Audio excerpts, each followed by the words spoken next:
Bonjour à tous, j'espère que vous m'entendez bien. Annette Cochard de l'Agence parisienne du climat. Je vous partage tout de suite la présentation du jour pour notre solution pro consacrée aux qualifications RGE travaux. Avant de commencer, je vous fais quelques petits rappels. Donc, comme vous l'avez vu, votre caméra et votre micro ne sont pas activés, ce qui fait que si vous voulez nous poser des questions, il faudra utiliser l'onglet Q&R et on a un temps prévu à la fin de ce webinaire consacré à la réponse à vos questions. Donc, un petit mot d'abord sur l'agence pour laquelle je travaille, donc l'Agence parisienne du climat, qui est une association qui a été créée en 2011 par la ville de Paris pour mettre en œuvre son plan climat. Et on est depuis sa création aussi un espace France Rénov'. Ça veut dire qu'on accompagne les particuliers et les copropriétés sur le sujet de la rénovation énergétique. Et on a mis en place pour cela une plateforme qui s'appelle Coach CoPro, qui est une plateforme nationale dédiée à la rénovation en copropriété, sur laquelle on va retrouver donc à la fois des ressources en accès libre sur le sujet, des exemples de copropriétés rénovées, des annuaires de professionnels, et notamment un annuaire à l'échelle de la métropole du Grand Paris dont je m'occupe. Coach CoPro, ça va être aussi des services pour les professionnels affiliés à cet annuaire. Vous avez donc des événements dédiés comme ce Solution Pro d'aujourd'hui, une newsletter mensuelle qui s'appelle le Fil CoPro, également des formations spécifiques sur certains sujets. Voilà, donc là c'est juste une présentation de l'annuaire pour vous dire qu'il a fait sa mue en septembre. Donc là c'est la nouvelle page d'accueil que vous voyez à l'écran avec plus de 800 professionnels affiliés et maintenant la possibilité de filtrer plus précisément ses recherches en fonction des différentes prestations référencées sur la plateforme. Voilà, et donc l'événement que on va ensemble réaliser aujourd'hui est à retrouver ensuite sur notre chaîne YouTube, ainsi que nos précédents webinaires donc, qui sont mensuels. Et pour retrouver les prochains, vous pouvez vous rendre sur l'agenda de notre site internet. Donc on va prochainement faire paraître notre prochain Solution Pro, donc, qui sera consacré aux aides pour les prestations intellectuelles. Donc en janvier 2026, ce sera sur le chèque DTG et l'aide maîtrise d'œuvre de Métropole Rénov'. Enfin, du coup, la nouvelle aide de la métropole du Grand Paris. Également, un autre événement qui pourrait vous intéresser, c'est l'atelier Adaptaville qui aura lieu le 17 décembre prochain sur l'installation de protection solaire pour améliorer le confort d'été. Et là, l'événement est déjà sur notre agenda. Et donc, du coup, notre intervenant d'aujourd'hui, pour nous parler des qualifications RGE Travaux, ce sera Daniel Jacquemot, qui est directeur technique chez Calibat et à qui je vais donner tout de suite la parole. Voilà, et maintenant, vous pouvez partager votre présentation. Donc, je vais commencer par vous présenter Calibat et aussi Calibat Île-de-France, puisqu'il y a deux agences Calibat en région parisienne. Je vois ensuite la nomenclature avec les différentes mentions, les fameuses catégories de travaux. Après, le mécanisme de la qualification dans le détail, avec tout ce que Calibat a mis en place au niveau de la dématérialisation. Ensuite, les entreprises RGE avec quelques chiffres. Certibat, parce qu'à Certibat, il y a une offre globale de rénovation. Les audits, les auditeurs, les grilles d'audit, les écarts, et puis après, il y aura un temps de questions-réponses.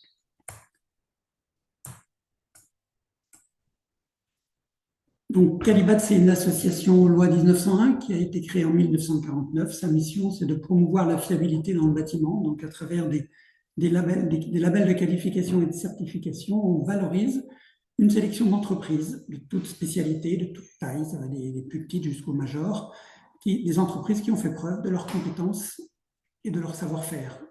Donc, Calibat, c'est 160 salariés. Il y a aussi, avec Calibat, près de 3000 bénévoles qui interviennent dans nos commissions. À Calibat, on qualifie à ce jour près de 52 000 entreprises. Donc, Calibat, c'est une équipe avec un réseau. Donc, à Calibat, il y a 35 agences régionales. Donc, et on est organisé avec des délégations régionales et il y a 12 délégués régionaux. Et donc, il y a aussi un délégué régional pour l'Île-de-France qui s'occuperait plus spécifiquement des entreprises du Grand Paris, par exemple. Donc, Calibat, à ce jour, il y a 340 qualifications. Qualification et certification. Le distinguo pour Calibat entre qualification et certification, c'est que dans les certifications, il y a des audits et il y a un référentiel, alors que dans les qualifications, normalement, il n'y a pas d'audit, hors les contrôles de réalisation dont on parlera un petit peu après. Les qualifications à Calibat, elles peuvent être attribuées ou au niveau national ou au niveau départemental. Donc, ça veut dire dans chaque département, il y a des réunions de commission Calibat qui attribuent des commissions. Sauf que les commissions qui sont attribuées au niveau départemental, elles permettent quand même de travailler sur l'ensemble de la France. Elles ne permettent pas de travailler uniquement dans le département dans lequel elles ont été attribuées, bien sûr. Sur la page de droite, il y a l'ensemble des délégations de Calibat. Et donc en Île-de-France, il y a deux agences qui peuvent s'occuper des entreprises de Grand Paris, par exemple. C'est l'agence de Paris, donc qui est très proche du siège de Calibat, qui est effectivement rue Boissière, au 20 bis, et une agence aussi à Lieusaint. Donc là, on vous a cité les départements dont s'occupent ces deux agences. Donc pour l'agence de Paris, c'est le 75, 78, 92, 93, 95. Et pour l'agence de Lieusaint, 77, 91, 94. Donc c'est deux agences qui gèrent toutes les entreprises de la région Île-de-France. Donc à Calibat, les qualifications, donc vous devez peut-être les connaître, en fait c'est un nombre avec 4 chiffres. Donc ce n'est pas des chiffres, et heureusement, qui ont été pris au hasard. En fait, le premier chiffre, ça correspond à ce qu'on appelle la famille fonctionnelle de travaux. Donc ça va de 1 à 9. Le deuxième, c'est le métier ou l'activité. Donc on va voir par exemple tout à l'heure l'activité 71. Le troisième chiffre, c'est la technicité utilisée. Parfois, c'est le matériau ou la spécialité. Et le quatrième et tout dernier chiffre, ça va de 1 à 4, c'est la technicité. Donc, quand ça finit par un 1, c'est que c'est de technicité courante, par un 2 confirmé, un 3 supérieur et un 4 exceptionnel. À Calibat, en fait, on distingue deux grandes familles, deux grands types de qualifications. Des qualifications fabrication et pose et des qualifications fourniture et pose. Mais on ne qualifie pas à Calibat des entreprises qui ne feraient que la pose. Et bien sûr, qui ne ferait aussi, on ne qualifie pas non plus des entreprises qui feraient que la fabrication, qui feraient aussi que la fourniture. Il faut faire ou fabrication et pose, donc par exemple fabrication et pose des menuiseries, ou fourniture et pose de menuiseries, par exemple. Et on a des qualifications, alors ce n'est pas vraiment des travaux, on a d'autres qualifications. On a des qualifications de mesurage, la qualification 8711, 8721, qui sont les qualifications de mesure de la perméabilité à l'air, et la qualification 8731, qui est l'audit énergétique. Et la 8741, c'est la qualification, mais alors pour le 9, pour les entreprises qui font le contrôle des systèmes de ventilation. Donc on a dit qu'il y a effectivement 340 qualifications. Donc chaque qualification, donc elle a un numéro comme on a dit, elle a aussi un intitulé de qualification, par exemple maçonnerie, ouvrage en béton armé, technicité courante. Et ce qu'on appelle la nomenclature Calibat, en fait, c'est l'ensemble de toutes ces définitions de qualification ou de certification. Donc là, vous avez sur la gauche, c'est une vue de la nomenclature papier de Calibat, parce que même si on est vraiment des maths à Calibat, il y a quand même des maîtres d'ouvrage, des architectes qui nous demandent la version papier. Donc on a une version papier. Donc la version papier, la première page, c'est ça, voilà. Donc c'est celle qui est de 2025. Tout à l'heure, j'ai indiqué qu'il y avait des grandes familles, il y en a 9, donc ça va de préparation. Donc quand le numéro de la qualification commence par un 1, c'est des qualifications de préparation du site et infrastructure. Et donc ça continue, structure gros œuvre. Il y a une logique un peu comme si on construisait un bâtiment. On prépare le site, on fait la structure gros œuvre, l'enveloppe, etc. Donc voilà, et ça va de 1 à 9. Le 9, c'est l'agencement et l'aménagement. Sur le côté droit, là j'ai mis un exemple d'une des pages de la nomenclature 2025. C'est la famille 7, donc ça commence par un 7, voilà, et c'est l'activité isolation thermique acoustique frigorifique. Et c'est là où on trouve après les numéros des qualifications. Et il y en a une, par exemple, qui est assez connue, c'est la 7131, isolation thermique par l'extérieur. Et vous voyez après que sur le côté, il est marqué technicité courante. Et après, il y a un tout petit, c'est marqué EC, qui veut dire exigence complémentaire. C'est-à-dire que pour les entreprises qui demandent cette qualification, il y aura ce qu'on appelle des exigences complémentaires, c'est-à-dire des exigences en plus des exigences de base qui peuvent être demandées. Donc, on a dit qu'il y avait 340 qualifications courantes confirmées. On a dit, en fait, ce qu'il faut savoir, c'est que plus la technicité augmente, bon là on a mis un petit exemple, plus la technicité de qualification augmente, moins généralement, bon, c'est une généralité, il y a peut-être quelques cas exceptionnels, mais moins il y a d'entreprises. Donc pour les maîtres d'ouvrage, effectivement, quand ils doivent choisir une entreprise, S'ils se disent, je prends ceux qui ont la technicité exceptionnelle, il y a le risque de n'avoir que très peu d'entreprises. Au même titre que quand on choisit de demander une qualification à Calibat, il faut bien vérifier si les chantiers que couvre la qualification et pas forcément choisir la technicité la plus élevée parce qu'on n'aura peut-être pas réalisé les chantiers qui correspondront. Donc là, on voit clairement que plus on monte en technicité, plus le nombre d'entreprises diminue. Ce qui veut dire aussi que pour les maîtres d'ouvrage, il y a tout intérêt à bien choisir la qualif qui correspond au chantier qu'ils ont à faire, sinon ils auront peut-être pas beaucoup d'entreprises. Donc, il a été créé pour le RGE ce qu'on a appelé, au départ, ça s'appelait des domaines de travaux. C'est devenu des catégories de travaux. Donc, ça correspond à une catégorie réglementaire qui indique que l'entreprise, elle sait faire des travaux bien particuliers. Et donc, il y avait 12, donc là, j'ai mis qu'une petite partie, il y avait 12 domaines de travaux qui ont été transformés en 19 catégories de travaux. Ce qui veut dire qu'en fait, il y en a certains qui ont été découpés. Et donc, chacun de ces domaines de travaux avait un numéro. Et donc, quand ils sont passés en catégorie de travaux, ils ont de nouveaux numéros. Et nous, on n'a pas changé les numéros, mais on a rajouté 100. Parce que là, vous voyez, par exemple, on va le voir d'ailleurs le slide d'après, qui est plus clair. On a les anciens domaines d'un côté et les nouvelles catégories de l'autre. Et là, on voit par exemple que le domaine qui était D2, chauffage et eau chaude sanitaire, il est devenu D2, donc ça marche très bien. Mais après, il y en a d'autres, effectivement, où c'est beaucoup moins bien. Donc, on a été obligé, nous, au niveau de Calibat, de créer des nouveaux numéros. Donc, ici, le 6 ou le 14, par exemple, Calibat lui a donné un numéro 114. Bon, ça, c'est simplement pour qu'on s'y retrouve et pour que les entreprises puissent aussi s'y retrouver. Et donc là, sur ce schéma, vous voyez qu'il y a un petit logo rouge qui indique, hélas, que certaines catégories, il a été décidé par le ministère d'en faire ce qu'ils ont appelé des catégories critiques. Et on verra par la suite que c'est des catégories pour lesquelles il y aura plus d'audits à faire. On passe de 1 à 2 contrôles de réalisation. Alors pourquoi ils ont créé des catégories critiques? En fait, c'est suite effectivement à tous les soucis qu'il y a eu avec les éco-délinquants, pour ne pas les nommer. Il y en a une, par exemple, une catégorie critique qui est isolation des combles perdus. Il y a eu beaucoup de soucis avec les combles perdus à 1 euro. Donc, ils ont décidé que cette catégorie de travaux, la 14, qui s'appelle 114 à Calibat, mais la 14 serait une catégorie critique.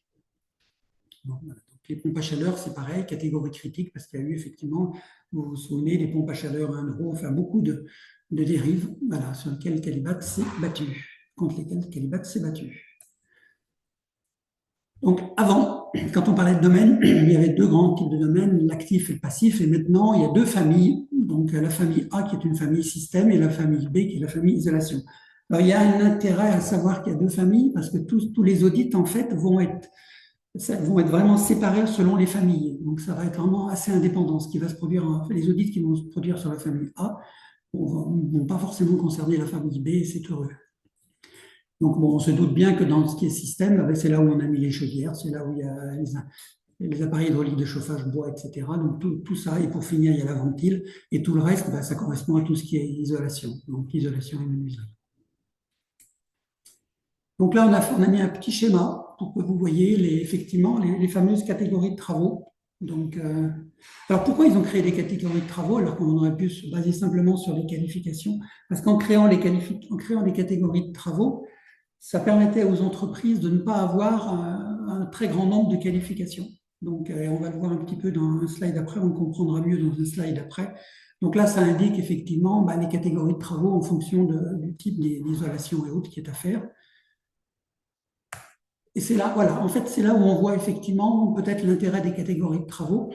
C'est qu'une catégorie de travaux, par exemple la 14, matériaux d'isolation thermique des planchers et des combles perdus, donc c'est ce qu'on en parlait pour le soufflage, par exemple. Et cette catégorie de travaux, donc en fait, ça sera la mention RGE, on peut l'associer à toutes les qualifications qui sont listées. Ça veut dire qu'en fait, quelqu'un qui est une entreprise qui ferait épisodiquement des travaux d'isolation des combles perdus par soufflage, par exemple, et qui aurait une qualification en construction bois, en 23 et autres, ou en couverture, ou même en isolation en 71-31, 71-21 en isolation, ça permet effectivement que l'entreprise n'ait pas besoin de demander typiquement la qualification 71-21, qui est la qualification qui est à Calibat l'isolation par soufflage, l'isolation des comptes par soufflage. Donc, ça permet aux entreprises de ne pas demander enfin, de ne pas demander X qualifications à Calibat, mais en fonction des qualifications qu'ils ont, bah, de demander simplement la mention avec la catégorie de travaux qui va bien. Mais ça a par contre complexifié considérablement la gestion et pour Calibat et pour les entreprises. Donc là, on le voit à l'écran, il y a deux types de catégories, c'est ce qu'on a dit. La catégorie 14, elle est critique, c'est ce qu'on a dit tout à l'heure, et la catégorie 11, elle est non critique. Et donc, le gros distinguo entre une catégorie critique, c'est que pour une catégorie critique, au lieu de faire un contrôle de réalisation sur le cycle de 4 ans, eh bien, on va en faire 2. Donc, ça coûtera aussi plus cher pour les entreprises parce qu'il y aura 2 audits à faire. Donc, quel est l'impact de la criticité des catégories de travaux? Donc, on l'a dit, c'est qu'il y a des audits en plus. Donc, si ce n'est pas une catégorie de critique, il y a un audit à réaliser. Il faut le réaliser parce que la qualification, donc, ça dure 4 ans. Donc, l'audit, par contre, lui, doit être fait avant les 24e mois. Donc là, ça c'est voilà. Si jamais c'est une catégorie critique, dans ce cas-là, on a 2 audits à faire. Et le premier, il faut qu'il soit fait avant le 24e mois. Et le deuxième, il faut qu'il soit fait avant l'échéance de la qualification. Et puis, si on a plusieurs catégories critiques, eh bien, malheureusement, ça augmente le nombre d'audits, de contrôle de réalisation. Et par contre, si les audits ne sont pas réalisés, si l'audit qui doit être fait dans les 24 mois, il n'est pas réalisé, la Calibat n'a pas trop le choix. Il faut effectivement suspendre le signe RGE. Et puis, si l'audit n'est vraiment pas réalisé, ça va jusqu'après au retrait. Donc là, on a mis un petit schéma d'une qualification pour lequel, effectivement, on demanderait la mention RGE. Donc, parce qu'on a à Calibat, toutes les qualifications n'ont pas forcément la mention RGE et toutes les entreprises ne demandent pas forcément la mention RGE. Donc une fois qu'on a obtenu le dossier, donc c'est ce qu'on disait tout à l'heure, il y a effectivement le lancement du contrôle de réalisation. On le lance assez vite quand même, parce que ça permet, si jamais il y a un petit souci sur l'audit, éventuellement d'en faire peut-être un deuxième avant la fin des 24 mois, etc.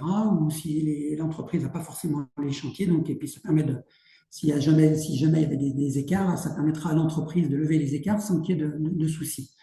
Donc, il y a un contrôle de réalisation qui est lancé. Au bout d'un an, et ça c'est vrai pour toutes les qualifications Calibat, RGE, pas RGE, même pour les certifications, il y a un questionnaire de suivi annuel. C'est-à-dire que pendant les 4 ans, tous les ans, enfin au moins 3 fois sur 4 ans, on va envoyer à l'entreprise un questionnaire de suivi annuel. Ce questionnaire, ça permet de savoir, d'avoir un certain nombre d'informations sur l'entreprise, de vérifier qu'elle est toujours assurée, qu'elle est à jour au niveau des impôts, voilà, que le dirigeant c'est toujours le même, qu'avoir les éléments de chiffre d'affaires pour effectivement établir un nouveau certificat.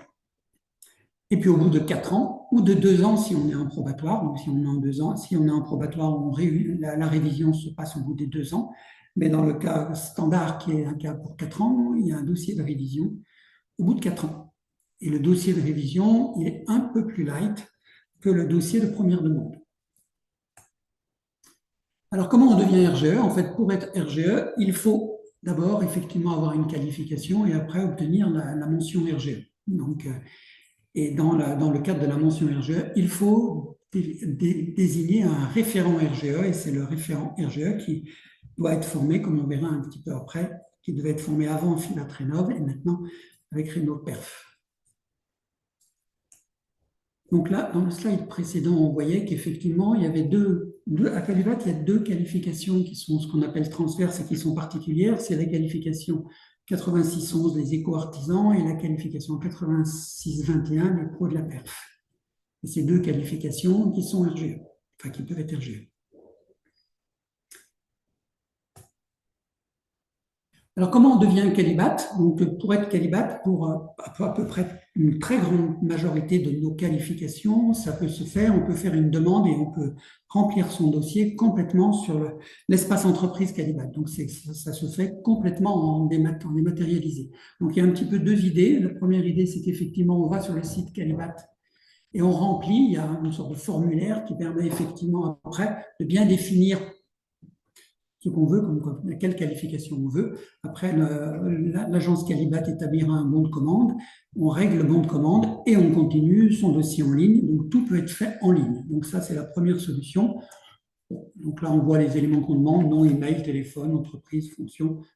C'est pas, voilà. Puis après, il faut effectivement choisir la qualification qui nous intéresse. L'autre solution, c'est de prendre contact avec l'agence Calibat. Et puis l'agence Calibat va établir un bon de commande. Et puis on se rendra, parce que de toute façon, pour presque toutes nos qualifications, il faut se rendre sur le site Calibat. Et on se rend sur le site Calibat et puis on règle le bon de commande et on attaque le dossier, le dossier demandé. Donc, dans les dossiers de demande de qualification Calibat, alors là, on ne va pas trop rentrer dans le détail, ça pourrait être un petit peu long, mais on a effectivement des éléments sur la situation juridique de l'entreprise, sur la situation sociale, il y a des éléments d'assurance à fournir, on demande des éléments de chiffre d'affaires, il y a des moyens matériels, d'engagement, il y a des éléments qui dépendent de la qualification demandée. On peut avoir plus ou moins d'éléments qui sont demandés selon la qualification que l'on demande. Alors, un des éléments que l'on demande à Calibat pour obtenir les qualifications quelquefois, c'est des photos. Donc, ce n'est pas tout le temps le cas, mais c'est assez souvent le cas. On demande aux entreprises de nous fournir des photos de leur chantier. Donc, c'est des photos qu'elles peuvent télécharger sur l'espace entreprise. Il n'y a pas de difficulté. Mais souvent, les entreprises ne savent pas ce qu'il faut nous fournir. Donc, parce qu'en fait, dans nos définitions, dans les échanges complémentaires de nos qualifications, on demande souvent que les entreprises nous fournissent des photos sur les points singuliers. Donc, et généralement, les points singuliers pour les entreprises, ça ne parle pas trop. Donc, on a mis en place, nous, pour les entreprises qui ne sauraient pas quels sont les points singuliers, pour l'ITE, ça peut être le rail de départ, pour la pose de menuiserie, c'est le calfeutrement et autres. Donc, tous ces éléments-là, normalement, les entreprises le savent, mais si elles ne savent pas quels sont les points singuliers, nous, au niveau de Calibat, on a établi des fiches pour guider les entreprises. En cas de nécessité, on peut leur faire passer. Et c'est aussi les éléments qui servent en commission. Donc là, on a mis un petit schéma qui vous démontre comment ça fonctionne au niveau de Calibat, la dématérialisation. Donc effectivement, il y a un espace entreprise, c'est-à-dire que une fois que l'entreprise elle a ouvert son espace pour elle, pour son entreprise, elle pourra échanger avec Calibat et elle pourra faire le dossier de demande, le dossier de révision, le questionnaire suivi annuel, déposer les chantiers, déposer ces chantiers. Donc vraiment, et faire tous les règlements. Ce qui veut dire qu'effectivement, il faut faire très attention. Il faut vraiment tout faire avec l'espace entreprise Calibat et rien faire avec des mails que vous pourriez recevoir parce qu'il y a effectivement beaucoup de mails, de faux mails qui arrivent avec des entreprises qui se font passer pour Calibat. Donc, il faut faire très attention. Donc, il faut vraiment travailler sur l'espace entreprise Calibat. Donc, il y a un espace entreprise Calibat. Là, c'est pour que les entreprises puissent faire leur dossier, puis répondre à toutes les demandes de questionnaires de suivi annuel, par exemple. Après, on a un espace commission. Donc, ça veut dire que les dossiers sont en démat et la réunion des commissions, parce que les qualifications ne sont pas attribuées par des permanents de Calibat. Heureusement, ce sont des commissions qui se réunissent. Donc, dans les commissions, il y a des représentants des entreprises, des intérêts généraux, des utilisateurs, donc, on a, généralement, ça peut être de 12 à 20 personnes par commission. Et c'est ces commissions-là qui prennent les décisions. Ce n'est pas les permanents, ce n'est pas les salariés de Calibat qui prennent les décisions. Et donc, les commissions, il y a un président de commission, et c'est la commission qui décide l'attribution, le renouvellement, le retrait de la qualification. C'est les commissions. Mais ces commissions, elles se réunissent aussi bien en présentiel qu'éventuellement en visio. Et tous les éléments, l'entreprise, elle a mis son dossier en démat sur l'espace entreprise et donc les instructeurs et les membres de commission qui veulent regarder le dossier peuvent les regarder en ligne. Donc ça permet d'aller beaucoup plus vite, ça permet éventuellement même de faire examiner des dossiers. Normalement, les dossiers d'une entreprise qui est par exemple en Île-de-France est examiné par une commission d'Île-de-France. Mais s'il y a vraiment urgence pour une demande de qualification, s'il y a un souci, on peut à Calibat, justement grâce à l'espace commission et à l'espace entreprise, faire examiner le dossier par une commission dans un autre département. Ce qui permet effectivement de dépanner l'entreprise quand elle n'a pas fait son dossier à temps et qu'elle en a vraiment besoin, donc et qu'il y a urgence. Ça permet d'assurer le coup et d'aider les entreprises à avoir leur qualification. Et on a un espace auditeur, parce qu'on a dit qu'il y avait effectivement, on a parlé de contrôle de réalisation, alors c'est contrôle de réalisation ou audit, c'est un peu la même chose, mais on parle nous pour le RGE de contrôle de réalisation, parce qu'en fait on se contente, on peut dire, d'aller voir un chantier. Alors généralement, quand on parle d'audit, non en certification, souvent on va sur les chantiers et on va dans l'entreprise. Donc pour le RGE, c'est des contrôles de réalisation. Et donc il y a des auditeurs. Et là, c'est pareil, c'est des maths. Donc les chantiers que l'entreprise, elle aura mis sur l'espace entreprise, eh ben, l'auditeur, lui, il pourra avoir accès au chantier, il aura accès à l'ordre de mission. Tout est des maths à Calibat. Et donc, quand une entreprise est sur son tableau de bord, donc quand elle est sur l'espace entreprise Calibat, donc elle peut voir effectivement bah, ses qualifications. Donc, si elle détient une qualification, plusieurs qualifications, donc c'est pour ça que c'est marqué mes qualifications. Elle peut voir aussi les chantiers RGE qu'elle a déposés, donc elle déclare des chantiers, donc 5 normalement par catégorie. Donc, elle déclare ses chantiers en ligne. Voilà, donc c'est pour ça qu'elle apparaît le pavé Mes chantiers RGE. Après, vous voyez en haut à droite, c'est mon dossier de révision. Donc, quand effectivement, bah, c'est là qu'il y aura effectivement son dossier de révision. Et puis, mes bons de commande, c'est les bons de commande pour les audits, par exemple. Voilà. Donc, bien sûr qu'il y a effectivement, après, elle peut voir sur l'espace entreprise tous les dossiers qui sont en cours. Et là, on voit par exemple sur ce slide le questionnaire 2023. Le questionnaire entreprise, elle a fait son questionnaire en 2023, 2022. C'est ce que je disais tout à l'heure. Ben, sur une durée de 4 ans, on se retrouve avec trois questionnaires. Donc là, ben là l'entreprise, elle en a fait, elle est qualifiée depuis un certain temps, et donc dans son historique. Voilà. Et en dessous, vous voyez qu'elle a fait, il y a aussi le pavé Mes certificats. Ça veut dire que là, l'entreprise, elle va retrouver tous ses certificats. Donc, ça veut dire quelque part, Calibat, mais ce n'est pas une bonne idée, mais Calibat sert un peu d'archivage pour les entreprises. Donc, la liste des chantiers, on en a parlé. Un élément intéressant, bon, là, après, c'est là que vous pouvez aussi télécharger, donc il faut faire attention. Il y a deux logos Calibat, il y a le logo standard et puis le logo RGE. Il est évident que les entreprises qui sont RGE, elles peuvent utiliser le logo RGE, celles qui ne le sont pas. Il y en a qui ne le sont pas, elles ne sont pas toutes obligatoirement RGE. Il y a des entreprises de démolition, par exemple, elles ne sont pas RGE, on s'en doutait bien. Donc, elles ne sont pas toutes RGE, donc là, il faut utiliser le logo qui va bien. Dans les outils de com, il y a l'attestation de travaux et la charte graphique Calibat. Bon, ça, c'est des éléments pour faire les papiers en tête de l'entreprise et les attestations de travaux. Quand on demande des chantiers de référence, l'entreprise, elle doit demander à son maître d'ouvrage de remplir une attestation de travaux. Bon, là, on a mis quelques liens. Bon, là, on va avancer un peu plus vite. Par contre, là, ce qui est intéressant, c'est que vous pouvez consulter la nomenclature Calibat, c'est-à-dire que là, vous avez accès à toutes les qualifications Calibat. Si vous souhaitez en demander une nouvelle, voir si celle que vous avez en termes de technicité, c'est adapté à vos chantiers ou au contraire, vous êtes en guillemets monté en gamme et que vous voulez une qualification de technicité supérieure, là, vous pouvez voir tout ça. Autre élément intéressant, et je dirais même que c'est un des arguments qui devrait être un des arguments forts pour que les entreprises viennent à Calibat, c'est en fait la Calibatech.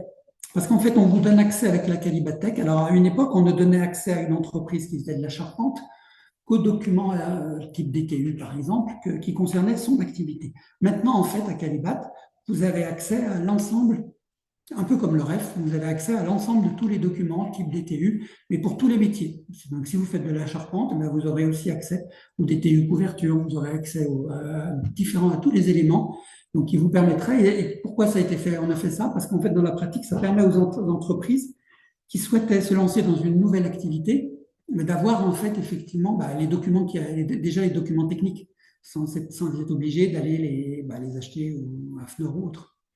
Donc là, c'est un élément important parce qu'en fait, c'est pas facturé, c'est un service qu'offre Calibat, mais qui permet aux entreprises d'avoir tous les documents qui peuvent les intéresser techniquement.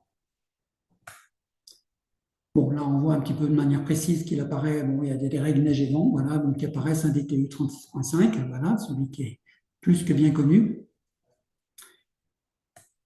Voilà, donc là, après, je vais vous donner quelques éléments. Donc, sur le RGE, donc là, on a positionné, parce qu'en fait, beaucoup d'entreprises croient que c'est Calibat, que le RGE, c'est Calibat, et que c'est Calibat qui a tout mis en place, qui a mis en place tout ça, voilà.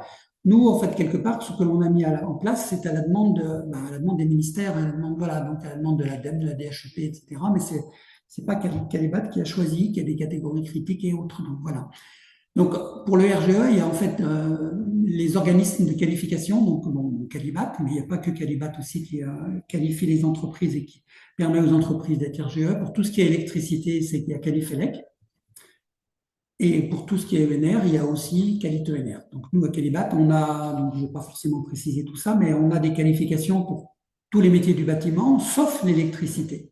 Donc justement, l'électricité, c'est Qualifelec.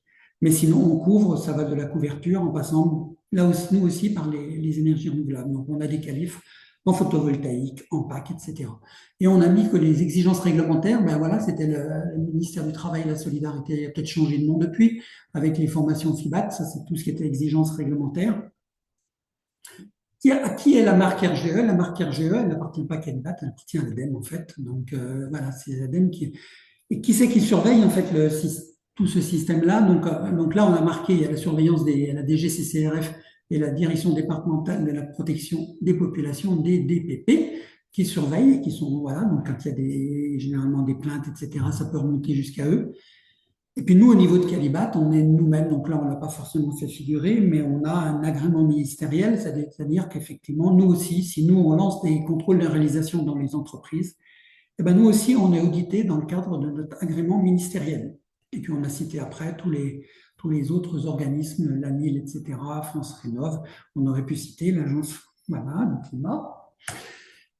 L'historique. Donc là, je voulais juste te donner un tout petit élément et rappeler ce que c'est l'éco-conditionnalité. Donc à une époque, et ça avait d'ailleurs commencé avec le photovoltaïque, l'État aidait les particuliers à mettre des installations photovoltaïques sans aucun contrôle. Et il y a eu tous les abus, tout ce qu'on connaît, tous les chantiers de très mauvaise qualité qui avaient été réalisés. Donc il a été mis en place l'éco-conditionnalité, c'est-à-dire on va aider effectivement les particuliers, mais par contre, il faudra effectivement que les entreprises qui les utilisent, qui les fassent travailler, elles aient effectivement contrôlé quelque part par une tierce partie.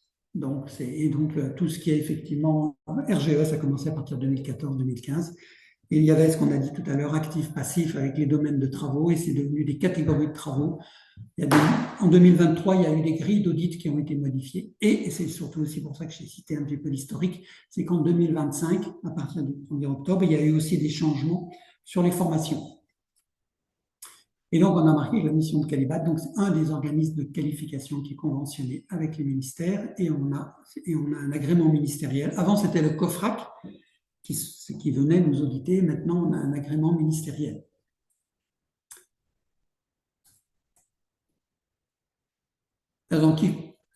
Alors, quel est l'intérêt d'être RGE? Donc, ça permet aux particuliers d'obtenir des aides. Si l'entreprise qui fait des travaux n'est pas RGE, normalement, et c'est ce qui se passe dans la réalité, le particulier, s'il fait travailler une entreprise qui n'est pas RGE, il n'aura pas d'aide. Après, il peut ne pas en avoir besoin ou ne pas avoir des revenus qui font qu'il ne sera pas admissible pour des aides, mais sinon, quand on veut des aides, quand un particulier veut des aides, il faut obligatoirement, et quand effectivement, il peut obtenir des aides, il faut que l'entreprise qui travaille soit RGE. C'est incontournable. Et si elle sous-traite l'entreprise, il faut qu'elle sous-traite, et là c'est hyper important, si elle sous-traite l'entreprise, il faut qu'elle sous-traite à une entreprise RGE. Et d'ailleurs, ce qui est aussi possible, c'est que l'entreprise ne soit pas RGE, qu'elle fasse faire des travaux, mais par contre qu'elle sous-traite à un RGE. Et là, c'est aussi possible. Par contre, si une entreprise est RGE, par exemple en soufflage, et qu'elle sous-traite, il faut qu'elle sous-traite un chantier de soufflage à une entreprise elle-même RGE en soufflage. Donc, c'est ce qu'on a dit là. On ne va pas rentrer trop dans le détail de ce qui vient de sortir au niveau FIBAT, voilà, le nouveau RENOPERF. Donc, c'est à partir du 1er octobre 2025 où les exigences ont été renforcées quand même en termes de formation pour le référent RG. Donc, en fait, on se retrouve effectivement avec RENOPERF. Donc, c'est pour ça que nous, on a dit aux entreprises qui voulaient effectivement se lancer, qui voulaient faire un dossier, de la vision, etc., de le faire très vite avant le 1er octobre 2025 parce que les règles ont changé et il y aura des QCM à faire, des QCM spécifiques. Pour pour différentes, il y aura des QCM pour les toitures, pour les menuiseries, la ventile. Voilà. Donc, on a beaucoup de QCM. Il y aurait potentiellement, pour une entreprise qui aurait plusieurs activités et qui se lancerait effectivement dans des travaux bâtiments, eh ben, elle aurait un certain nombre de QCM à passer. Et là, donc là, on a marqué pour les catégories de travaux. Ça veut dire qu'effectivement, si on prend le tout premier, voilà, donc matériaux d'isolation, là, donc la catégorie de travaux 11, 14 ou 15, il faut faire la formation isolation thermique par l'intérieur. Enfin, il faut la faire ou pas la faire, mais en tout cas, il faudra passer un QCM qui portera sur ça. Donc, peut-être que le plus sûr pour le réussir, ça sera de faire la formation. Mais en tout cas, voilà. Et donc, pareil, si on veut faire aussi des travaux de la catégorie 12, eh ben, il faudra ou effectivement avoir réussi le QCM. Et donc, pour réussir le QCM, une des solutions, sans doute, c'est de faire la formation. Mais si c'est un métier qu'on maîtrise vraiment, on peut passer simplement le QCM. Donc voilà, là, on a sur ce tableau. Donc après, les slides, vous les aurez. Alors, ce que je voulais juste rentrer un tout petit peu dans le détail sur l'offre globale, parce que c'est quelque chose dont ça se développe quand même, et puis c'est effectivement une assez bonne idée. Donc, nous, à Calibat, il y a un service qui s'appelle Certibat. À une époque, c'était une entité séparée de Calibat, mais maintenant, c'est un service de Calibat qui s'appelle Certibat et qui a une certification offre globale de travaux, sous-entendu, bien sûr. Et donc, cette certification, en fait, elle est surtout adaptée pour ce qu'on appelle les contractants généraux, les maîtres d'œuvre, les coopératives et les CMistes. Et là, les professionnels, ils ont la possibilité de réaliser tout ou partie des travaux. Mais s'ils font une partie des travaux, il faut bien sûr qu'ils soient RGE. Et ils peuvent très bien, on peut très bien avoir la certification offre globale en ne faisant pas les travaux, mais en les sous-traitant. Et quand on les sous-traite, il faut bien sûr les sous-traiter à des entreprises RGE. Donc là, on a mis différents éléments, enfin voilà, pour les critères à respecter, il y a des critères organisationnels avec des justificatifs sur la régularité administrative, fiscale, il y a des moyens financiers humains qu'il faut nous indiquer, les ressources, bien sûr, en assurance, il faut que l'entreprise elle soit assurée. Donc, après, donc, il y a les critères opérationnels, donc là, il faudra faire une évaluation énergétique avant et après travaux, donc sur des chantiers. Faire la sélection des produits et matériaux, c'est l'entreprise offre globale qui fait ça. La qualité des travaux et services au maître d'ouvrage et l'accompagnement des clients à toutes les étapes du projet. Donc, c'est effectivement de l'offre globale avec on fait des travaux ou on les sous-traite. On commence pour cette certification, ça commence obligatoirement par une certification probatoire avec un audit à faire. Quand l'audit est satisfaisant et au bout des 18 mois, on peut obtenir la certification pour 4 ans. Donc, on passe d'une certification probatoire, c'est indiqué, à une certification définitive. Il y a une surveillance annuelle qui est uniquement documentaire, un peu comme pour les qualifications de Calibat, et il y a un dossier de renouvellement avec un contrôle aussi, un nouveau contrôle de réalisation. Donc là, on a fait juste un petit parallèle entre les qualifications Calibat. Donc, une qualification Calibat, on peut sous-traiter. La règle de base à Calibat, c'est qu'on peut sous-traiter jusqu'à 30%. Alors, quand c'est dans du RGE, on sous-traite à une entreprise RGE. Voilà. Donc, et ça peut aller pour le RGE, on peut sous-traiter jusqu'à 50% des travaux. Quand on est Certibat, offre globale, là, on peut sous-traiter jusqu'à 100% des travaux. C'est ce qu'on vient de dire. En termes de système qualité, nos qualifications Calibat, que ce soit d'ailleurs toutes les qualifications de travaux, il n'y a pas forcément d'exigence en système qualité. Alors pour l'offre globale, il y a des exigences en traçabilité du pilotage des chantiers, des points de contrôle, voilà. Donc justifier du traitement des plaintes et réclamations. Alors en termes de compétences, donc là pour les qualifications, il faut que l'entreprise ait la capacité à réaliser des travaux dans une activité donnée. Donc c'est pour ça qu'on a plus de 300 qualifications avec un niveau de technicité défini, c'est ce qu'on a dit, courante, confirmée, supérieure, exceptionnelle. Les formations FIBAT, alors maintenant c'est plutôt Réno-Perf. Et en face, pour l'offre globale, il faut piloter, puisqu'on a dit qu'éventuellement, elle ne faisait pas les travaux, mais qu'elle les sous-traitait. Il faut être capable de piloter un chantier de rénovation énergétique. Voilà, et quand même aussi l'attestation de réussite FIBAT. Ou alors, effectivement, on peut appartenir à certains métiers comme architecte où il n'y aura pas besoin de ce type de formation. Bon, donc là, ça permet le dossier de demande de qualification. Donc, je rappelle que les qualifs, on peut les avoir pour 24 mois, que après, pour la mention RGE, il faut fournir par catégorie de travaux 5 chantiers, et c'est sur 5 chantiers. Alors, si l'entreprise n'en a pas 5, on peut descendre jusqu'à 2, mais normalement, c'est 5 chantiers par catégorie de travaux. Et Calibat, après, va choisir le chantier parmi les 5 qui sera audité. Et c'est ce qu'on a dit tout à l'heure, un audit dans les 24 mois. Et après, la qualification elle est attribuée, il y a un renouvellement, voilà. Pour l'assertif, c'est pareil, probatoire, c'est ce qu'on a dit, avec après une certification à titre quadriennal. Bon, en offre globale, à Certibat, il y a 150 certifiés, voilà. Et il y a, sur les 150, il n'y en a que 15 qui réalisent une partie des travaux. Si on fait un petit bilan avec quelques chiffres sur le bilan RGE, donc là, ça, c'est les chiffres sur 2024. Donc, le nombre d'entreprises qualifiées à Calibat, c'est 52 000. Donc, bon, en 2025, il y en a peut-être un tout petit peu moins.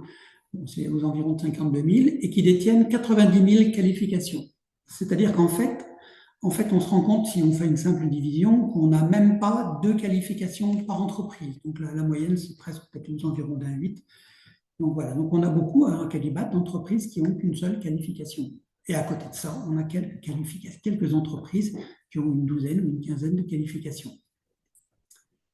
Alors, comment elles se répartissent, toutes ces, donc, bon, le nombre d'entreprises RGE? Tout à l'heure, je disais que toutes les entreprises n'étaient pas RGE, forcément. Et donc là, on voit que sur les 52 000 entreprises qualifiées Calibat, il y en a 40 000 qui sont RGE. Donc, les 12 000 autres ne sont pas RGE. Et donc, comment ça se répartit on a 6 000 éco-artisans, donc c'est la 8611 dont on parlait, 1600 pros de la performance énergétique, donc c'est les PPE, donc c'est les 8621. Et on a marqué 8542 qualifications ENR.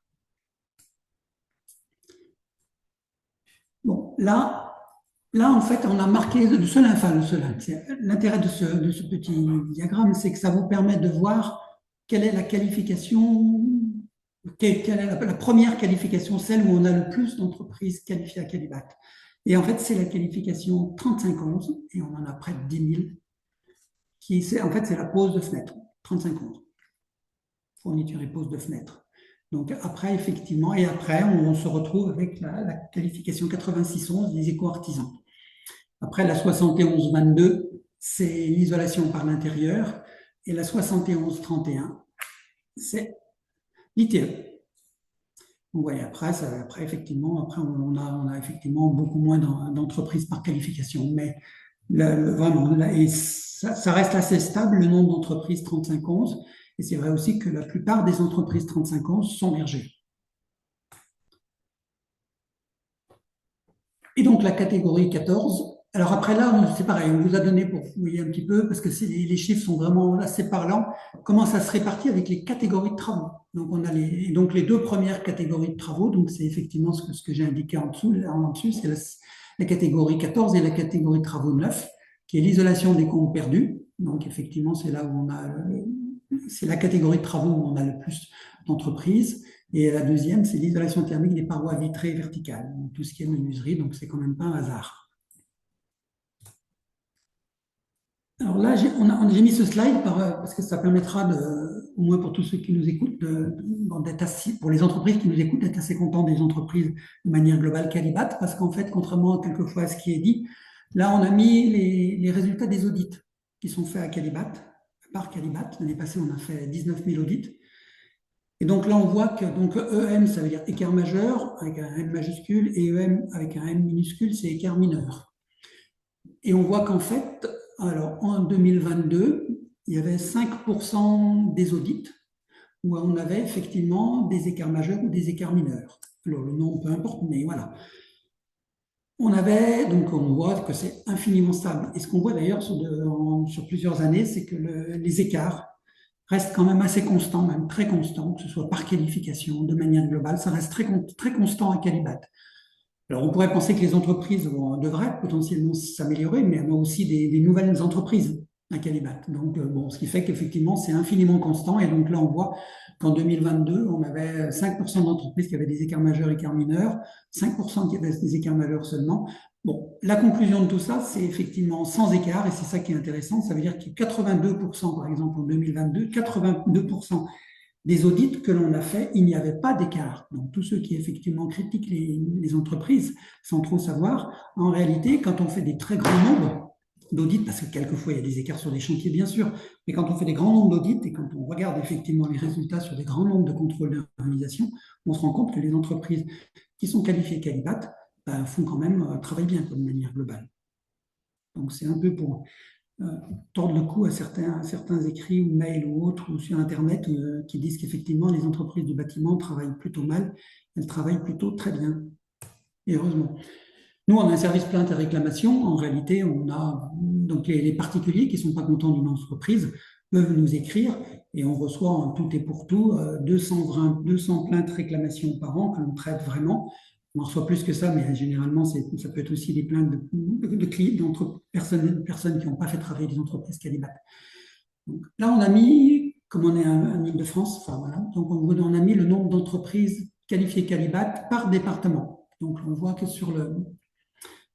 dans le département du 75, on a 408 et on en a sur les 408, il y en a 261 qui sont RGE. Après, on a mis les autres départements pour qu'on voit un petit peu le nombre d'entreprises.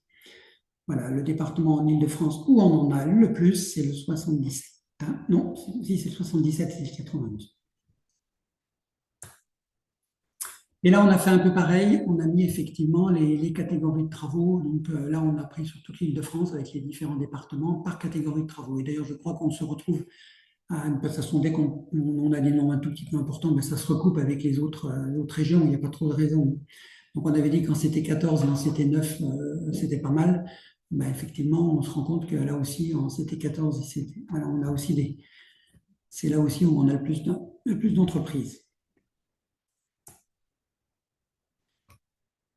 Donc après, si on veut retrouver une entreprise, donc sur le site Calibat, quand on cherche les entreprises, évidemment on peut trouver une entreprise. Donc on a mis les deux cas de figure, je suis un professionnel, je suis un particulier, pour retrouver les entreprises Calibat. Donc j'ai entendu qu'effectivement il y avait aussi un annuaire.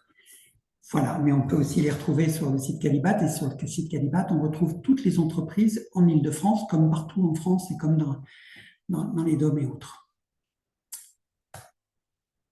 Donc, il y a aussi l'annuaire des professionnels RGE, ça, tout le monde le connaît aussi pour les retrouver.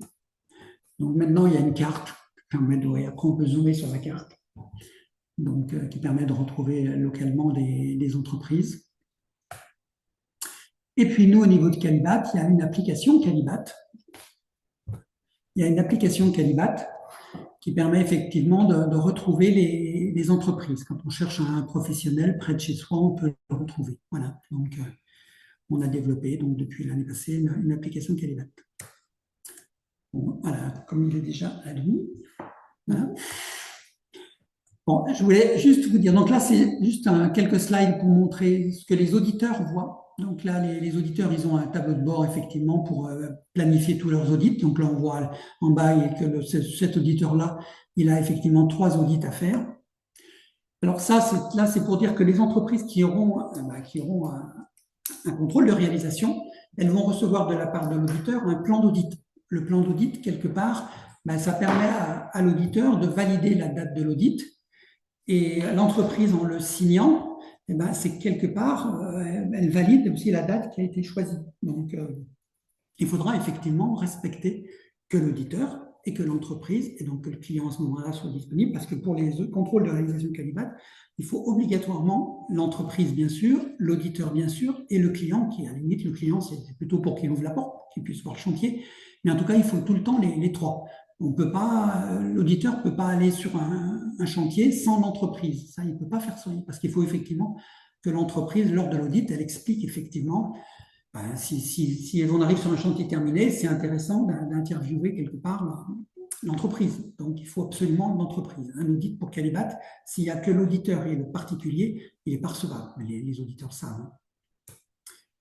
Et donc après, il y a un rapport d'audit. Bon, ça c'est assez standard. Ce que je voulais juste, parce que l'heure passe, mais c'est effectivement, à Calibat, on distingue 2 types d'écarts. Quand un auditeur fait un audit, il y a 2 types d'écarts. Il y a ce qu'on appelle des écarts majeurs et des écarts mineurs. On se doute qu'évidemment, les écarts majeurs, c'est parce que c'est un point de contrôle qui est important et qu'effectivement, que l'entreprise, c'est un écart que l'entreprise n'aurait pas dû faire. Donc, et les écarts majeurs à Calibat font il faut bien sûr qu'un écart majeur comme un écart mineur doit être levé par l'entreprise, mais l'écart majeur oblige Calibat à le présenter en commission. Et dans plus de 80% des cas, quand il y a un écart majeur, ça impliquera que Calibat missionne un auditeur pour faire un nouvel audit, pour voir si effectivement cet écart il va être répétitif ou pas. Alors, les auditeurs, pour faire les audits, ils utilisent ce qu'on appelle des grilles d'audit. Et donc, il y a près de 35 grilles d'audit, donc en fonction du métier qui va être isolé. Donc, il y a 16 grilles en isolation, 12 grilles en système, donc, et 4 grilles en 16, 18, 19. Voilà. Et donc, il y a effectivement ce qu'on vient de dire. Donc, il y a des non-conformités mineures, des non-conformités majeures et des observations. Donc, les observations, peut-être qu'un jour, ça deviendra des non-conformités, mais c'est sans grande importance pour l'entreprise. Par contre, les non-conformités mineures comme majeures, elles doivent être levées. Et voilà un exemple de ce qu'est une grille de point de contrôle. Donc, on voit sur le côté, il y a de la couleur en jaune. Donc, là, en jaune, c'est les observations. En rouge, c'est les écarts majeurs. Et en orange, les écarts mineurs. Et on voit ce qui est encerclé. Ce qui est cerclé, c'est qu'effectivement, non-conformité majeure, c'est marqué 0. Non-conformité mineure, c'est marqué 0. Et observation, ben, effectivement, il y avait des observations. On ne le voit pas, mais c'était par la suite de la grille. Parce que les grilles, il peut y avoir pour une grille d'audit de 30 jusqu'à plus de 100 points de contrôle. Ça dépend du chantier que l'on va visiter, si c'est de la PAC, si c'est de l'ITE, si c'est du soufflage. On a plus ou moins de points de contrôle.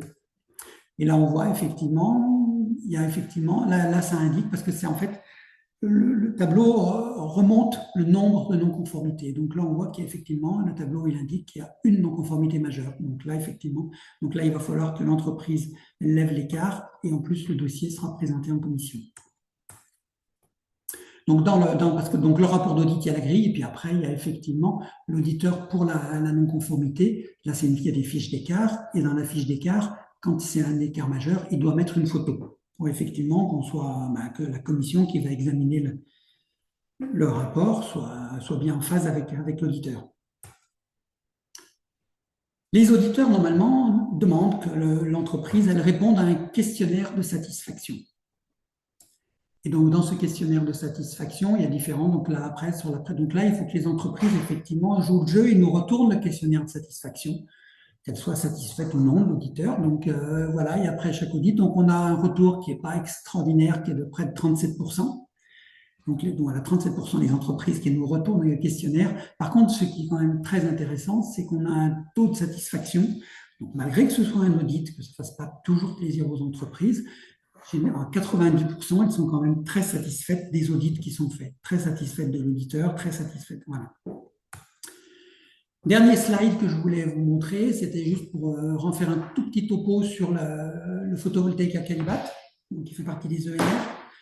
Et donc, pour indiquer aussi que nous, on a 4 qualifications pour le photovoltaïque, la 5911, la 5912, 5913, donc c'est en fonction de la puissance du chantier, donc 0 à 36, ça relève de la 5911, les chantiers qui sont inférieurs à 200, de 36 à 250, c'est la 5912, la 5913, c'est 250 à 500. Mais ça veut dire, mais c'est des qualifications, en fait, là, ça veut dire qu'une entreprise qui a la 5913, elle peut faire des chantiers de 250 et de 36. Et après, il y a la qualification 5914, qui est une qualification pour les chantiers supérieurs à 500 kVA. Mais par contre, c'est une qualification qui n'est pas RGE, alors que les trois autres, 5911, 5912, 5913. Voilà. Et tout à l'heure, je vous ai cité les autres organismes qui travaillaient, et là, pour le photovoltaïque, il y a 2 organismes, Califelec et Calito-NR, et même Certisolis aussi pour normalement les puissances importantes, qui ont aussi des qualifications. Voilà, c'est l'ensemble de ce que je voulais vous présenter assez succinctement. Donc, l'ensemble de tous ces slides seront présentés, seront effectivement disponibles, comme on vous l'a annoncé. Donc, il y aura un PDF avec tous les slides qui ont été présentés. Je vous remercie de votre écoute.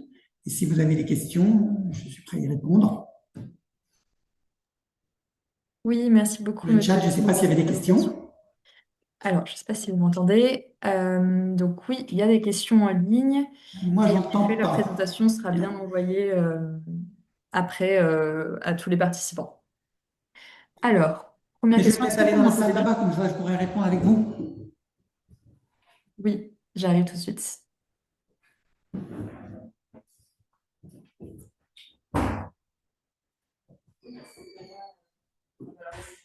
Oui, merci. Alors, vous avez des questions. Si d'aventure je ne sais pas y répondre, je regarderai et puis je vous répondrai par mail. Alors, première question. Concernant des travaux induits par d'autres travaux d'économie d'énergie, donc éligibles à des aides et éco-prêt au zéro, y a-t-il obligation de faire appel à une entreprise RGE? Par exemple, pour des travaux d'ITE, le ravaleur est RGE, mais le serrurier qui doit modifier les garde-corps pour les adapter à l'ITE ne l'est pas. Il n'existe d'ailleurs pas de RGE serrurerie. Les travaux induits de serrurerie peuvent-ils être éligibles à l'éco-prêt à taux zéro? C'est une question qui porte sur les aides. Oui, vous pouvez mieux répondre que moi, mais enfin pour moi, bon, si effectivement de toute façon, pour tous ceux qui font de la métallerie, les travaux de métallerie, c'est pas des travaux qui relèvent du RGE pour nous. Donc là, il n'y aura pas de possibilité de. Un peu comme quand on fait des travaux d'ITE, si à l'intérieur il faut reprendre des peintures, refaire des choses comme ça, nous on n'a pas de. Il n'y a pas besoin d'être RGE. C'est ça. Je pourrais vous partager, il y a l'ADEME qui a établi un document qui liste en fait pour chaque prestation de travaux si le label RGE est exigé ou pas. Et donc ça permet facilement de voir que par exemple pour la serrurerie, comme il n'y a pas de label RGE, c'est pas quelque chose qui est demandé par l'ANA ou les banques dans le cadre de l'éco-prêt au zéro pour mobiliser ces aides. De toute façon, en plus, après, il faut regarder le produit qui est posé. Si le produit participe d'une quelconque façon à la rénovation énergétique, à des économies d'énergie, on peut imaginer qu'il pourrait potentiellement y avoir des aides. S'il n'en relève pas du tout, il n'y aura pas d'aide. C'est un petit peu logique quand même aussi. C'est ça. Ok, alors je ne vois pas d'autres questions. Ah, ça, j'ai répondu. Après, moi, j'en avais certaines et voilà. Et puis après, il ne faut pas hésiter, on a encore un petit peu de temps devant nous. Donc, si vous avez des questions, si vous voulez que M. Jacquemin revienne sur certains points qui ont été évoqués, comme il y a beaucoup de choses qui ont été dites, on peut aussi prendre le temps de creuser certains sujets. Alors, dans l'ordre, peut-être revenir pour moi sur le sujet de technicité. Donc, certaines qualifications, il me semble, ont 3 niveaux de technicité, si je ne dis pas de bêtises. En fait, oui. En fait, à Calibat, il y a 4 niveaux de technicité possibles. Mais on n'a pas, pour tous les métiers, tous les niveaux de technicité chaque fois. Il y a des cas de figure où on n'a même qu'une seule technicité. Parce que, en fait, si on met plusieurs niveaux de technicité, ça veut dire qu'il faut être capable aussi de bien faire, de bien expliquer aux entreprises et dans nos exigences, dans ce qui permet, dans la définition, il faut que ce soit suffisamment clair pour bien discriminer les différentes technicités. Il y a des métiers où c'est complètement impossible. Et donc, ou alors, ça veut dire qu'on aurait deux entreprises dans une technicité, deux dans l'autre, etc. Donc, on ne le fait pas. On n'a pas forcément les quatre. Il y a des métiers, effectivement, où on a tout le temps en couverture, en charpente, on peut avoir les quatre. En charpente, on peut avoir les quatre, par exemple. En maçonnerie, on a les quatre, mais on n'a pas tout le temps. Donc, on peut en avoir quelquefois. Et quelquefois, si on regarde dans le détail les qualifications Calibat, on n'a même pas de technicité. Parce que généralement, d'ailleurs, quand il n'y en a qu'une, on ne met pas de technicité. Parce que si on mettait, quand il n'y a qu'une seule qualification, si on mettait une technicité courante, les maîtres d'ouvrage pourraient nous dire, moi je ne veux pas une technicité courante, trouvez-moi une entreprise qui a une technicité exceptionnelle, mais là on dirait, mais dans ce métier-là, ça n'existe pas. Donc on n'a pas forcément les quatre. Ok, parce que ce qui nous intéresse, nous, c'est de savoir dans le domaine de la rénovation énergétique en copropriété, est-ce qu'il y a certains postes où il vaudrait mieux regarder un niveau de technicité supérieur quand on recherche une entreprise de travaux?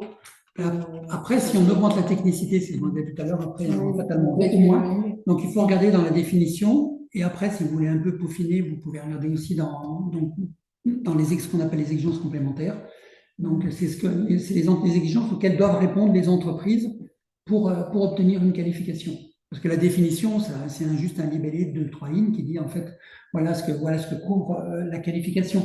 Mais dans les exigences complémentaires, on peut mieux comprendre ce qu'on demande aux entreprises. Ça peut aider à savoir si effectivement il faut demander une 7131 pour l'ITE ou une 7132. Voilà. Mais il ne faut pas, ce qu'on disait tout à l'heure, plus on monte en technicité, moins on aura d'entreprises.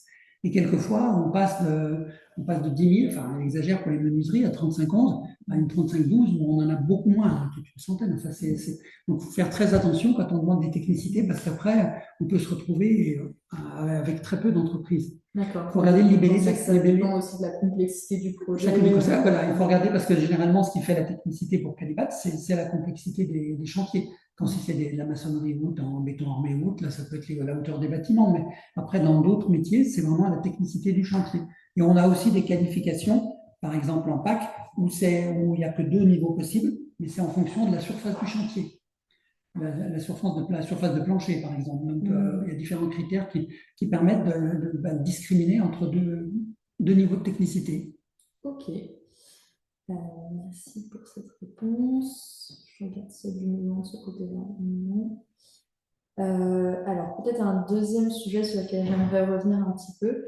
À un moment, vous avez évoqué rapidement qu'il y avait une qualification pour les auditeurs énergétiques. Il me semble que ça, c'est Oui. quelque chose de nouveau. 87-31. Je sais que l'OPQUBI Le fait aussi, oui. voilà, le fait aussi est distinct si on est sur de la maison individuelle ou Oui. de la copropriété. Donc, je ne sais pas si vous, ça s'adresse à... Ben, nous, pour le moment, on n'a que la 87-31. Ouais. Mais au dernier conseil d'administration de Calibat, on a validé la création de la 87-32. La 87-31, c'est juste la qualification audit énergétique maison individuelle. Et on a on a validé par le CA, donc on est en train de la mettre en place, la 87-32 pour le collectif. D'ailleurs, un peu comme le PQBI, parce que le PQBI, ils en ont deux aussi. Oui. Et on est en train de mettre en place pour le tertiaire. Donc, on aura 87-31, 87-32, 87-33. Et pour le moment, on ne peut attribuer que la 87-31 maison individuelle. Okay. Et la 87-32, c'est en cours et il faut définir ça en détail. Et puis surtout qu'on la mette, tout ça, ça se met en ligne après sur notre site, voilà, sur l'espace entreprise Calibat. Okay. Et ça demande des développements. Très bien. Et puis nous, on ne manquera pas de relayer quand ce sera en place, évidemment, à notre réseau. Mais on en a moins que là. En l'occurrence, on en a une centaine, 87-31, alors que le PQB, on en a beaucoup plus. Oui, forcément, oui, c'est un peu leur cœur. Oui, parce que nous, en fait, on s'est lancé, normalement, je disais tout à l'heure qu'on avait à Calibat, c'était des qualifications pour des travaux bâtiments. L'audit énergétique, ce n'est pas des travaux, mais en fait, c'est les entreprises du bâtiment, et notamment la Fédération française du bâtiment, qui nous a demandé de créer cette qualification parce qu'ils pensaient à l'époque que les entreprises travaux, et d'ailleurs le ministère l'avait autorisé, que les entreprises travaux pourraient faire l'audit énergétique. Maintenant, c'est un petit peu en train de changer, mais c'était l'idée. Donc effectivement, la Fédération française du bâtiment a mis plein de choses en place, des formations, etc., pour que les entreprises travaux puissent faire l'audit énergétique. Donc nous, c'est pour ça qu'on s'est lancé, puis en fait, dans la réalité, on n'a pas eu beaucoup d'entreprises travaux qui se sont lancées dans l'audit énergétique. Après, c'était des bureaux d'études, c'était des mesureurs, enfin, on a eu pas mal d'entreprises. Bon, normalement, les bureaux d'études, nous, on les envoie vers le PQBI, mais on ne peut pas non plus refuser de vendre. Bien sûr. Donc, voilà, mais c'est une qualification à Calibat qui est très difficile à obtenir. D'accord. Très, très difficile à obtenir, puisque c'est la qualification où on a 80% de refus. Donc, c'est la championne. Parce que du coup, c'est des entreprises de travaux qui sont peut-être plus éloignées. Non, mais c'est parce que dans la pratique, l'audit énergétique, il y a beaucoup de. Ce que nous, on a appelé des éco-délinquants. Donc, on a réussi à Calibat à faire qu'effectivement, les éco-délinquants, à bloquer les éco-délinquants, aussi bien en première demande qu'en questionnaire de suivi annuel ou en révision. Mais en fait, ils ont compris qu'à travers l'audit énergétique, après, ils pourront téléguider chez leurs clients des entreprises en leur disant voilà, il faut prendre celle-ci parce qu'elle travaille bien, etc., etc. Et donc, c'était une façon pour eux de mettre les pieds dans la porte et puis de faire rentrer après les entreprises. Et donc, il y a beaucoup d'entreprises que nous, on n'a pas qualifiées du tout parce qu'ils venaient de se créer. On a compris que c'était derrière ces entreprises-là, c'était ou des gens qui se lançaient parce qu'ils avaient compris qu'il y avait de l'argent à se faire, ou effectivement parce qu'ils voulaient derrière téléguider Et comme par hasard, souvent, on voyait que dans l'audit énergétique, ils préconisaient de mettre un impact, très souvent c'est une PAC d'ailleurs, et comme par hasard, ils avaient dans la Manche une entreprise qui faisait des PAC. Ah oui, d'accord. Et ben, ça me fait poser. Enfin, j'ai une autre question qui me vient comme ça, parce que nous, le sujet des fraudes, c'est aussi un sujet sur lequel on travaille. Du coup, qu'est-ce que vous avez mis en place pour arriver à le détecter, que ce soit du coup sur l'audit énergétique ou peut-être sur les travaux? Nous, on a fini par avoir l'habitude quand même avec les entreprises. Au début, en réalité, avec les qualifications probatoires, il y en a quelques-unes qui avaient réussi à rentrer. Maintenant, on a différents éléments qui nous permettent de repérer effectivement à travers le dossier de demande. C'est avant tout d'abord, nous, on préfère tout faire pour ne pas les faire rentrer. Parce qu'on a vu à Calibat qu'une fois qu'on a fait rentrer une entreprise, ça devient très difficile. Donc, à travers le dossier, à travers les compétences des personnes, à travers le CV de la personne, on sait assez facilement voir si effectivement c'est une entreprise du bâtiment avec du personnel, etc., des moyens matériels humains, ou si c'est une coquille vide qui veut simplement se lancer pour faire de l'argent. Donc là maintenant, et puis surtout maintenant, on a un avantage considérable par rapport à avant, c'est qu'avant on était un peu tout seul pour se battre contre les éco-délinquants. Pour être objectif, il y a 5-6 ans, on était vraiment seuls, personne ne nous aidait, ni l'ANA, ni la DGCCRF, ni personne. Alors que maintenant, effectivement, l'ANA nous donne des informations, etc. Donc on n'est plus tout seul et ça devient plus facile. Et c'est pour ça qu'on a un petit peu moins de soucis avec ce type d'entreprise. Et puis surtout maintenant, bon, je ne dis pas qu'on a une liste noire de personnes, mais on voit mieux, plus facilement quand effectivement ce n'est pas une entreprise du bâtiment. On regarde le CV de la personne, le CV du dirigeant, et on a assez vite compris que ce n'est pas une entreprise qui fait des travaux bâtiments depuis X années. C'est quelqu'un qui sent qu'il y a des aides possibles. Ok. Et bon, il n'y a pas que nous qui luttons contre les fraudes, donc c'est bien. Oui, mais donc, c'est un travail collectif. Et ça, on a avancé. Peut-être que je me sers ce qu'on me dit. J'ai reçu dernièrement une question d'une entreprise de travaux à laquelle je ne savais pas forcément répondre. Elle me demandait si c'était possible de faire un prêt de main-d'œuvre. Donc, en l'occurrence, c'est une entreprise qui est, elle, RGE et qui a l'habitude de travailler avec une entreprise qui, elle, n'est pas RGE, et de savoir si le label RGE peut se déplacer d'une entreprise à l'autre si on prête la main-d'œuvre sur un chantier. Ah non, on peut surtout pas, on peut rien faire comme ça. Non, il faut vraiment que le label, enfin, la mention RGE, elle appartient vraiment à l'entreprise et avec son effectif. Alors après, on peut sous-traiter, ça c'est une possibilité, mais il faut qu'elle sous-traite absolument à une entreprise RGE. Donc non, c'est vraiment, il faut être très vigilant parce qu'après on parle des systèmes un petit peu complexes de prêt de main-d'œuvre. Par contre, après, elle peut prendre des intérimaires, il y a des choses qui sont possibles à Caliban. On autorise même un pourcentage assez important d'intérimaires. Mais les intérimaires, ça veut dire que l'entreprise, elle pilote avec ses conducteurs de travaux, ses chefs de chantier, elle pilote les personnes, et puis elle les choisit normalement. Mais elle maîtrise son chantier, elle le contrôle, et, voilà. Donc c'est non négociable. Autre question, vous avez évoqué un moment les labels éco-artisans, les pros de la rénovation, en nous donnant des chiffres sur le nombre d'entreprises pour chacun de ces labels. Moi, ce que j'aimerais savoir, c'est quel est l'intérêt pour une entreprise d'aller vers ces labels plutôt que de demander des qualifications mais en fait, le label, c'est une marque, mais en réalité, c'est d'abord et avant tout une qualification. Au début, le label, il existait, et ce n'était pas une qualification. Mais quand le RGE est arrivé, ce label, les entreprises qui avaient simplement ce label et qui n'étaient pas qualifiées Qualibat, parce qu'elles pouvaient avoir le label, alors pas les pros, parce que les pros, il fallait, pour la perf, il fallait avoir une qualification Qualibat. Mais les éco-artisans n'étaient pas obligés d'avoir une qualification de Qualibat. Donc, ils avaient simplement le label éco-artisan. Il y avait des exigences pour être éco-artisan. Et d'ailleurs, le secrétariat technique de cette marque, c'était Qualibat qui le faisait, mais ce n'était pas une qualification. Et quand le RGE est arrivé, ceux qui géraient, en l'occurrence la CAPEM, qui gérait par exemple les éco-artisans, ils ont demandé, nous, on voudrait que notre marque, elle soit RGE. Et c'est là qu'effectivement, c'est pas nous qui leur avons dit, c'est la DHEP, c'est le ministère qui leur a dit, non, c'est pas possible, parce que ça peut pas être une marque qui est délivrée. Voilà, donc il a fallu que ça soit transformé en qualification. Et donc nous, cette marque, donc Éco-Artisan, c'est la marque effectivement une marque de la CAPEB, comme les pros de la performance, c'est une marque de la Fédération française du bâtiment. Mais en fait, c'est une qualification, c'est devenu une qualification. Donc voilà, donc après c'est des qualifications un peu complexes parce qu'il y a des métiers derrière, mais c'est une qualification. C'était pas, là aussi, c'était pas possible. Si on n'avait pas trouvé cette solution pour, en guillemets, sauver ces deux marques, elles ne seraient pas RGE, donc les entreprises ne l'auraient plus demandé.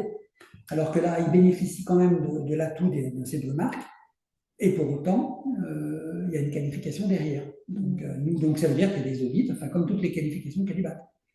Il y a quelques petites exigences en plus pour la marque.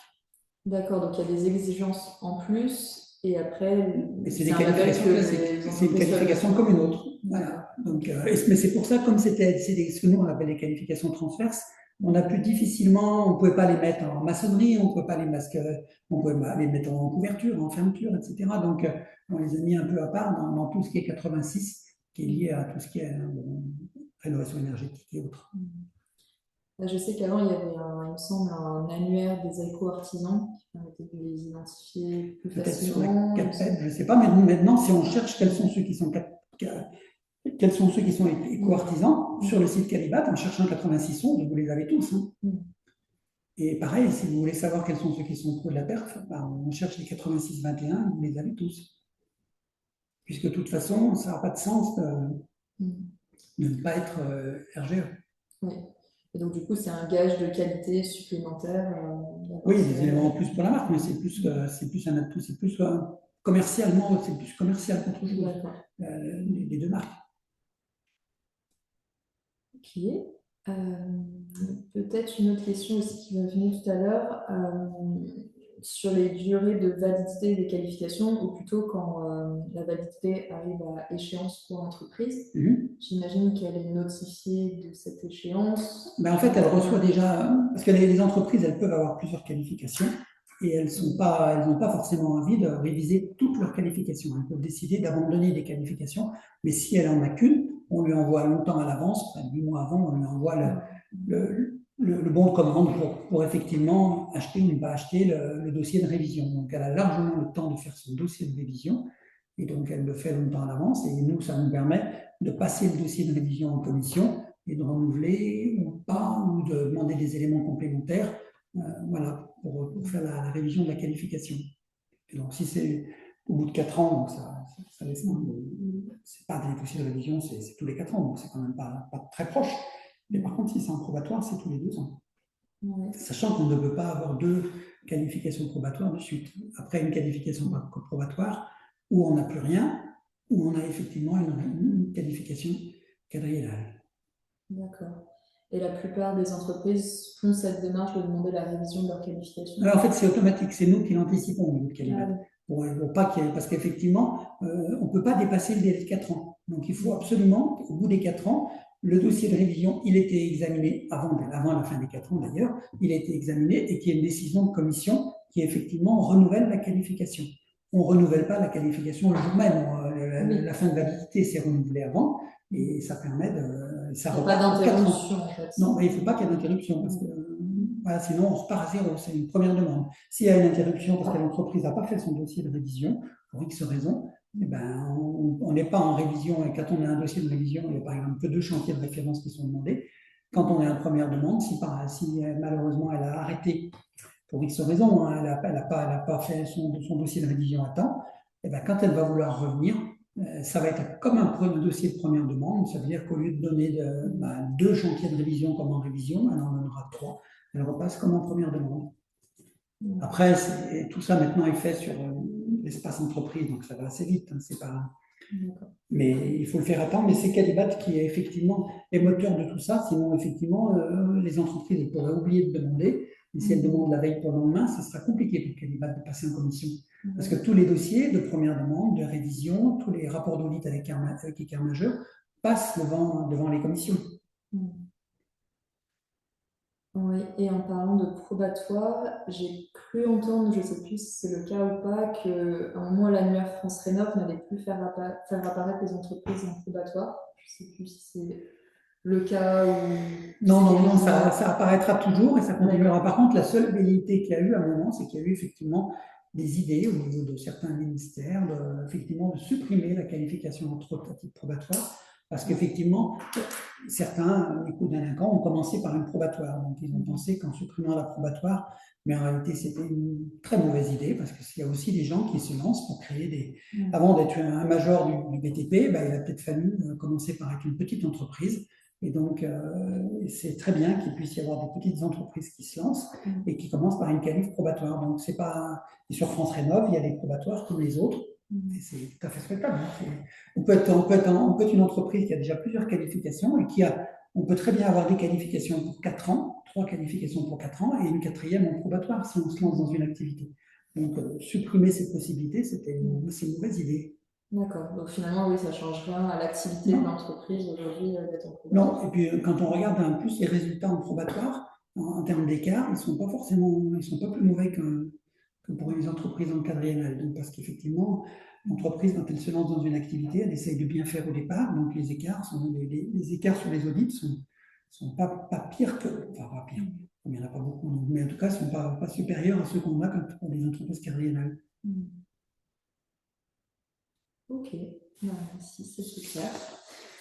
Et ben moi, je crois que j'ai fait le tour de mes questions. Je regarde dans le chat s'il y en a d'autres qui sont apparues, mais je crois pas.